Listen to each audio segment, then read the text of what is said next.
For 15 years, 97% of rich uranium out. Instead, what did we get? We had them having 60% enriched uranium when Trump tore up the deal. We had 13 American service members dead. We have Americans paying $4 at gas. We have food prices. Let me just finish, Maria. Let me finish, please. Are you talking about the botched exit from Afghanistan? When we that lost has nothing to do with Iran. That was Joe Biden. The botch exit. That was Joe Biden. That was. But look at the facts here. Because Trump tore up the deal, Americans are dead. Americans are paying more for food. Americans are paying more for gas. Trump's least favourite Fox News guest, Ro Khanna, was back on the air, riling up the propagandists. So best be prepared for a lengthy, grammatically flawed truth social rant. Guys like you write about it correctly. We had a total military victory. We knocked out their entire Navy. We knocked out their entire Air Force. We knocked out all of their anti-aircraft weaponry. We knocked out all of their radar. We've had a total victory, except by people like you that don't write the truth. You know, you should write. I actually think it's sort of treasonous what you write, but you and the New York Times and CNN. Fox host Maria Bartiromo became riled up on Friday's edition of Mornings with Maria when Representative Ro Khanna was back on the air and pointed out the differences between President Trump and former President Barack Obama when it came to dealing with Iran. Fox News anchor was asking Khanna about Trump's recent visit to Beijing to meet with the Chinese president, and when she made a comment about Obama allegedly sending money to Iran, which Republicans love to say. This, of course, referring to the Joint Comprehensive Plan of Action. But Khanna swiftly pointed out the inaccuracies in her sprawling statement that he didn't send them any money. It was their money that was unfrozen as part of the agreement. But of course, we did litigate this, and we already went through this before, that President Obama actually sent Iran money, as opposed to actually President Trump trying to stop them from having a nuclear weapon. But I want to get your take on what China said, because the president is making news right now. He just spoke on Air Force One to reporters, and he said that China agreed to buy 200 Boeing planes with the potential commitment of buying 750 jets. He also said that China agreed to buy soybeans, and he said that he would consider lifting sanctions on Chinese companies purchasing oil, but no decision has been made yet. Now, the president said that he did get a commitment from Xi Jinping that China would buy oil from America. We don't know if they're going to keep that promise, but he said they're going to send Chinese ships to Louisiana and Texas to buy American oil. And then on Taiwan, there were other things said, but let me get your take on those deals right now. What is your assessment of this trip?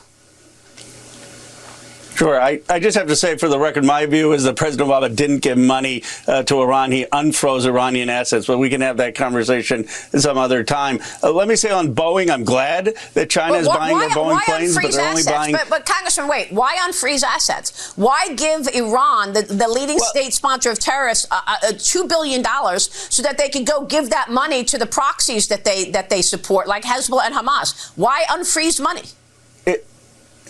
It was Iranian money that was unfrozen for 97% of enriched uranium to get out of the country. Right. President Trump tore that deal up. Now there's tons of enriched uranium. They never made a commitment to stop building a weapon. So why send them $1.7 billion when you didn't even have a commitment to stop building a weapon? You yourself said you don't want Iran to have a nuclear weapon. Well, just so we're factual, he didn't send them money. It was their money that was unfrozen. I acknowledge it was unfrozen. Matter. Why unfreeze what we got out of it is... You say it was their money. Other people say it wasn't their money. It was stolen money. But that's fine. Let's say it is their money. Why unfreeze the money? That you never got a commitment that they would stop building a nuclear weapon. Why are you sending them $1.7 billion so that they could go give it to Hamas? He got so Hamas could attack Israel. For 15 years, 97% of rich uranium out. Instead, what did we get? We had them having 60% enriched uranium when Trump tore up the deal. We had 13 American service members dead. We have Americans paying $4 at gas. We have food prices. Let me just finish, Maria. Let me finish, please. Are you talking about the botched exit from Afghanistan? When that has nothing to do with Iran. That was Joe Biden. The botch exit. That was Joe Biden. But look at the facts here. Because Trump tore up the deal, Americans are dead. Americans are paying more for food. Americans are paying more for gas. But it appears that the Murdoch-owned news outlet has just ignored Trump's rantings last weekend when he took to Truth Social to rebuke Fox News for giving airtime to, quote, sleazebag Democrats, accusing the network of failing to fact-check them and then complaining that it's hard enough to win elections. Trump was incensed that Fox would even have California Democrat Ro Khanna on the network's weekend show. He felt that they didn't spread enough propaganda for his liking. So the fact that Khanna was invited back to discuss Trump's recent visit, it's likely to go over as well as Stephen Miller's short back and spray on top. Yes, because you know what I believe, Maria, that the economy in this country is unfair and lopsided. Too few people, including in my district, which is 20 trillion. Let me just finish, Maria. Of the tax in New York. The top 1% pay the majority of taxes in this country. You know it, and I do. Maria, let me say this, and you may agree with me. Look, you can't have a country where a few people in a few places control the majority of the nation's wealth. That's not a democracy, and it's not sustainable. In world history, you've seen revolution when that happens. In Silicon Valley, you have 19 billionaires who have 12% of the economy. So what I'm saying is, if America has been good to you, if America has been good to you, you can do good for America. You can pay a little bit of tax so people have health care, child care, a living wage. And they do. I know plenty of billionaires. All they do is spend money. Hey, I know plenty of billionaires. All they do is spend money on health care. Do you not believe that we have a wealth in hospitals? They spend money to education. They spend money on the arts. They send all their money, and they send all their money to all of these nonprofits. I know plenty of billionaires that do just that. But they have an obligation to pay some tax so that we can have public goods and health care, child care, and education. They pay the majority of it. But they're not. The rich pay the majority of the tax in this country. Warren Buffett has said. No, you're mixing up words. That's not true. He was talking about capital gains tax. Let me just finish. I know exactly what Warren Buffett said. Why is capital gains? Warren Buffett was talking about capital gains taxes. He was not talking about income taxes. I know exactly what Warren Buffett said. But he's saying he pays less tax. No, because he's not paying a salary. He's not getting a salary. He's not getting income. And that's most of the billionaires. All stock. And that's most of the billionaires in this country. It's not fair. You're mixing up taxes. Right. I know all about taxes. Don't try it. You're mixing up taxes. You got capital gains tax and you got income state tax. Yeah, so would you agree that we shouldn't have, in this kind of wealth inequality in an AI world, which is capital biased, that we shouldn't have millionaires plus having less rates on capital gains? Especially when you consider the fact that the subject focused on Iran, right? Khanna has been a sharp critic of Trump's Iran policy, arguing that the war itself has damaged affordability here in the United States, destabilized the region, and failed to produce the kind of clean victory that Trump keeps claiming and was utterly hoping for. Barack Obama was a great statesman who left America much safer. I wouldn't put Donald Trump in the same paragraph. The reality is, when President Obama left, because of the great efforts of people like Valerie Jarrett, we had 97% of the enriched uranium out. The reality is we didn't have 13 American service members dead. The reality is we never had gas go up from $2.30 to $4. The reality is we did not give China more role in the region. Let me finish, Maria. I'll let you finish. Okay, we didn't give China more role in the region. We did not give the IRGC a more hardline regime in there. You know why? Because Obama actually did his homework. He actually tried to engage in statesmanship. He got China, Russia, the entire European allies on board with getting Iran on a path to not having a nuclear weapon.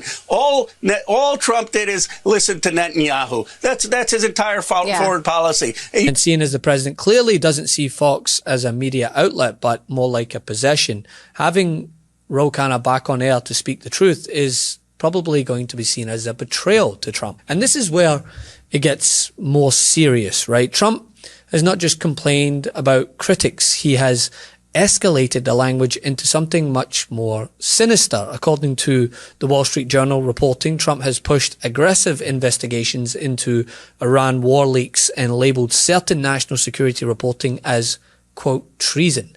The Journal reported that the Justice Department issued subpoenas targeting reporters' records, including from outlets such as the Wall Street Journal, Axios, and the Washington Post, as part of leak investigations into stories about internal debates in Trump's decision-making. And the Daily Beast reported that Acting Attorney General Todd Blanche defended the aggressive DOJ action against journalists after Trump reportedly marked articles with the word treason and gave them to them, which the president then used the same terminology again just today when addressing a New York Times reporter on Air Force One. Repeating the bombing, you did it for 38 days. Well, no, we did, and you did not get the political changes in Iran.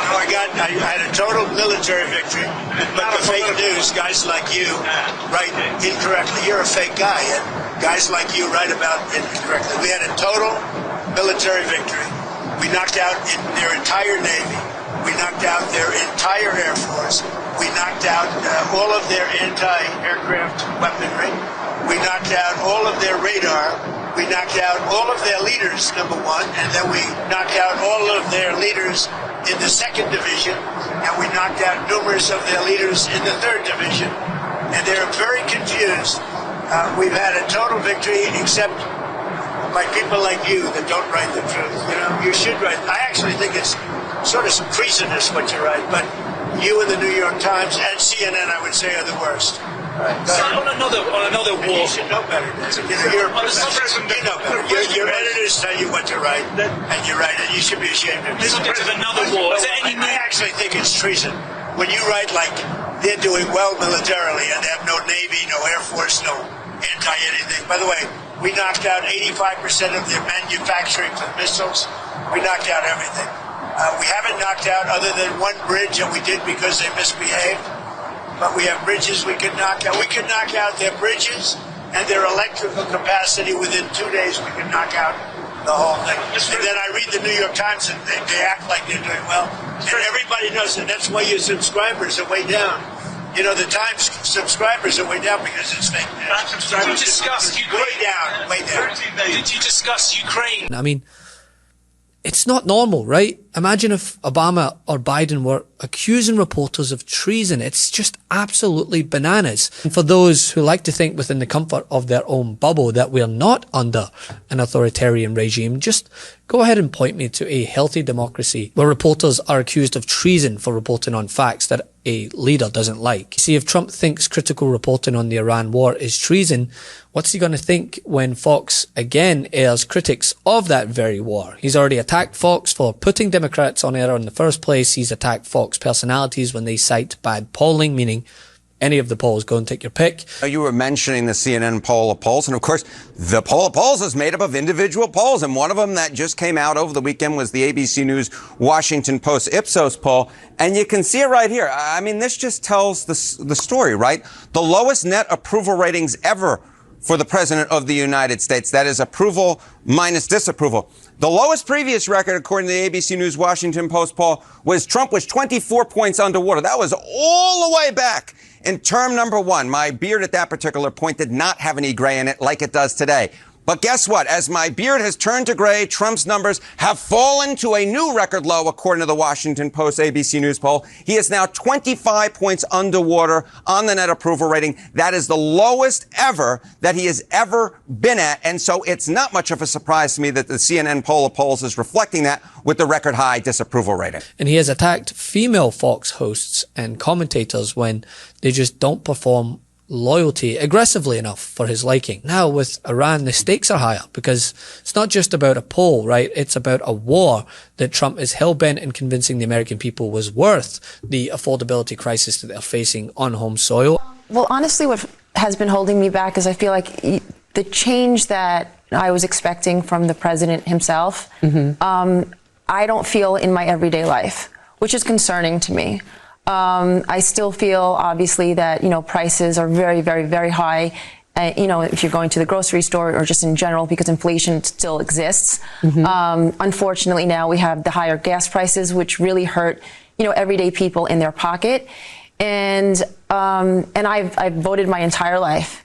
And the frustration right now is, it's just unbelievable because, what really changes. I just feel like that we're kind of, kind of steering the ship in the same direction. And he appears to believe that questioning his war narrative isn't, in fact, journalism.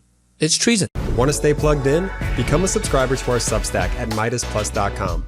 You'll get daily recaps from Ron Filipkowski, ad-free episodes of our podcast, and more exclusive content only available at MeidasPlus.com.